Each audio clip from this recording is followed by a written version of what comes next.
Hello, welcome back. Well, not welcome back, just welcome.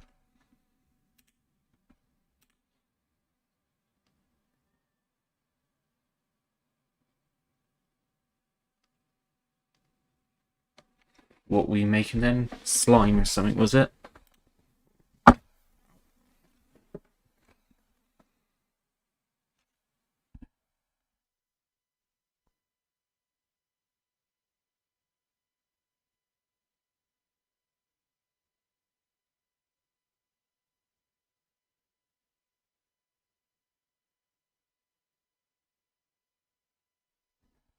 Yep, what makes slime? I don't know what my latency's at, but oh well.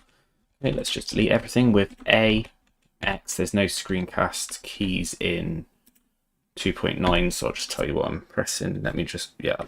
Okay, so A, X, delete everything. Shift A, mesh, cube, go under there. Then subdivision surface, simple, put that up to 3. And then go into this one, add in a soft body simulation, uncheck goal, open that one. You can hear me, is that alright? Yeah, okay. Then add in a plane, scale it up, add a collision, soft body in cloth, hold down shift and then just drag it up. Drag that up a little bit. Then G, Z, bring that up slightly.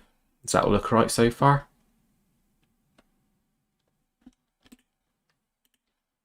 You following along? Oh, I just realised my latency is really high. Or really low. No, really high.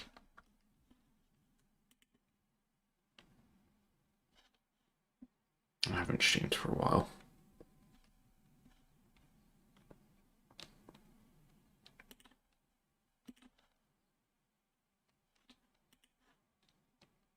Is that alright so far?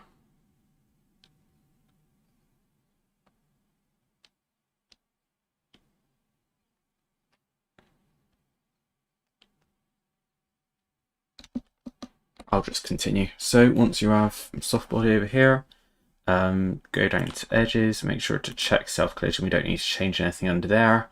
Then for slime, I generally go with 0.45, 0.45, and then take that up to 0.5. And just press spacebar, and there we go. It's a bouncy jelly cube. Now you can make it more bouncy by taking this down to say like 0.3 and 0.4. And that's more like that's more bouncy, so we'll just go with that for now. Yeah, I know I use a lot of keybinds because I'm just use it for ages. Let me just save, and now it's frozen. Oh, there we go. Okay, saved. So once you get it how you like it, just click bake, then you have it. Say if you want multiple, what you can do is delete the bake. Just do that, Shift D, Z, and then just give it a bit of rotation, just move it slightly, and then add a collision. Make sure that the collision is before the subdivision, but after the soft body. So just by dragging this bit here. Baking isn't pre-rendering. Baking is so that you actually bake the simulation. Because if I just press spacebar now, it's calculating the frames each frame. Oh, that didn't work. Is the collision supposed to be before the soft body? Oh, this one doesn't have collisions. That's probably why. There we go. There we go. Does this work now? There we go. It works now. Not well. They get a bit tangled. We'll sort that out in a second. But yeah, baking is because pressing spacebar makes it simulate, it works out what it's going to do each frame, whereas once you bake it, it just it saves the position of each part for that frame somewhere. So that's what baking is. I can't actually remember how to do this though.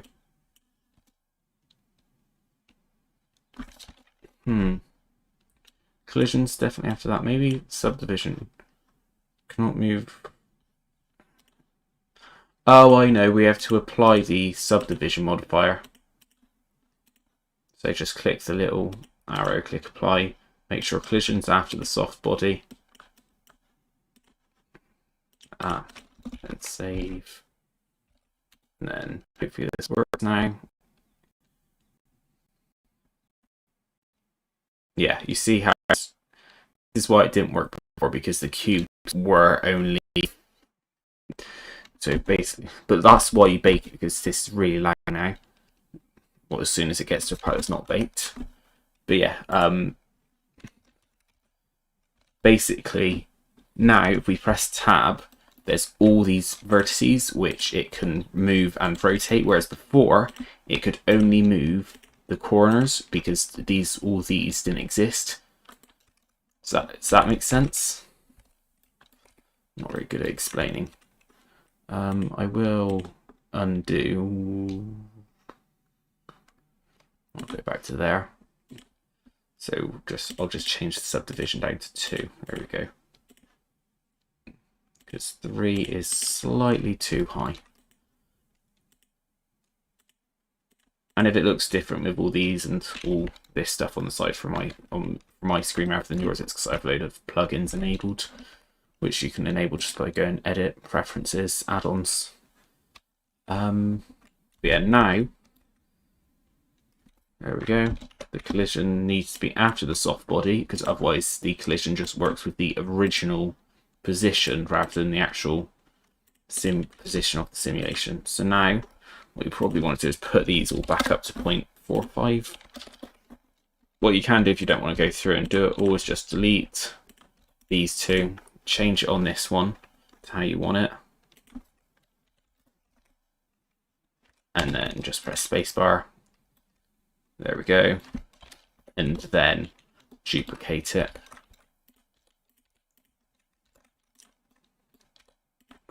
And then just click up there, make sure they're all on top of each other so that they all do that. And if they fall off, just scale this up slightly. Okay, so now we want to bake it. So what you want to do is click bake all dynamics so that it bakes all 3. Whereas if you only clicked bake, it would only bake this one. So it wouldn't react to the other 2.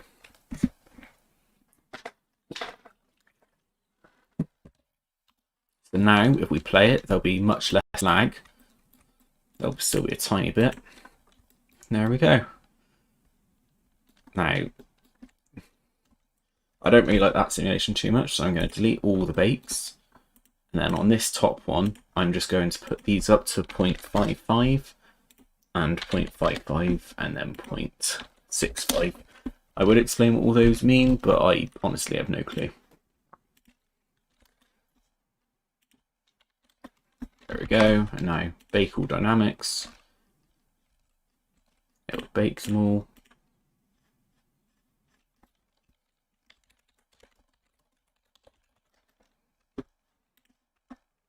Okay, now if we just play it, you see it's like slightly stiffer.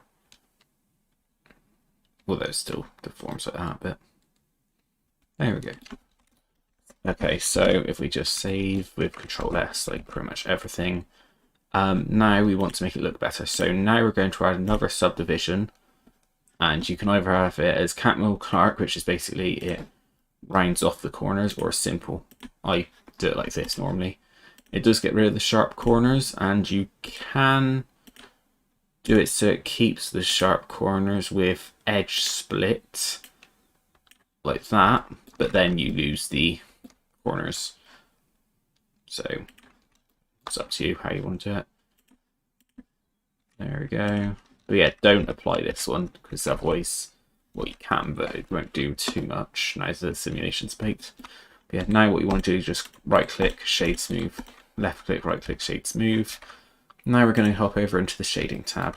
So you'll have a box there. I deleted it because I realized they actually has stuff in there that it shouldn't, which I will be fixing. But anyway, camera, and then what you can do is Control-Alt-0 to move the camera to where your actual view is. I'm just going to change this to 1080, 1920, and then just move this with G while selecting the camera.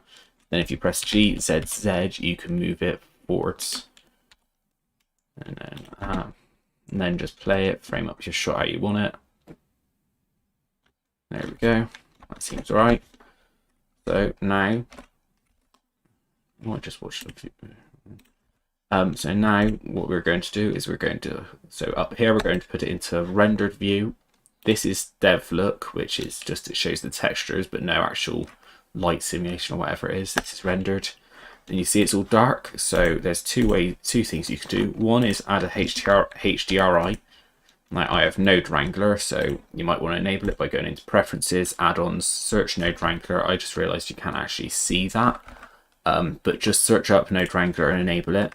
And then click on background, press Ctrl-T to bring up these, and then just open a HDRI. If you have a HDRI, if not, just go to HDRI Haven and download one quickly. 4K or 2K, I normally just use 4K ones, whatever I've downloaded. And then go back over here to change it over to object. If I'm going too fast, just say in chat. And then, so click on what you want it to add the texture to. Click new. If you don't use a HDRI, just add in a sun and then just rotate it like that. Wouldn't have as good lighting, but good enough. So yeah, just click new material and then just do this. Just change this to how you want it. I'm gonna have like a slightly red background, because if they're gonna be jelly or slime or whatever it is we're making slime, then they'll be green. So now click new, make them green. Now, as you can see, they are opaque at the moment. You cannot see through them, so they're not really slime or wet jelly. So what we want to do is come over to the render tab. Now you can change it over to cycles and then just up the transmission like that and lower the roughness and make it see-through. But that takes forever to render, so we're using Eevee. So if you do it like that, you can kind of fake. Let's just change these around, try a bit like that. You kind of fake the actual see-throughness. If you press the full stop period button, you can focus on an object. But what we're going to do is go to screen face reflection. So now it actually reflects stuff. I believe that is another add-on, so you might have to go into edit, preferences, search up, and then we're going to select refraction. Now, nothing happens straight away. That's because we need to go to the material tab, material properties, and go down here and screen space refraction. And now this actually refracts the light. Just press 0 on the number pad to reselect back to the camera. Now, if you want the same material, you can just click from the drop down list like that, and then just change the color to have it how you want it. And if you play, there we go. However, I want to add slight variant, so just click the number to get different ones, and then we'll make this one slightly more bluish, and then we'll make this one vibrant green, and then slightly up the roughness on this one, completely lower all the roughness, up the specular, like that. And then that's done. If we got down with jelly cubes. Yeah, now for the actual render settings, what I just do is I just turn on ambient occlusion, and then high quality normals if you want them. Don't have to. Don't actually change too much. That's it pretty much. You can also transparent film like that, but not really any need to for stuff like this. The only other thing I'd change is change your output folder. Like that. And then also change that to FFmpeg video. And then if you want it to output in, this will output in a .mkv file. If you want it to be an MP4, just click that and it changes it to MP4, MPEG-4, that. And then if you just press F12, it will just... Have I been talking to myself in the past? Are you even there anymore? Oh, no. I think that's just me. Oh, well. But yeah, if you just press F12, it will just render out the frame you're on. if you press Control F12, it will render out all the frames and output it as a video file.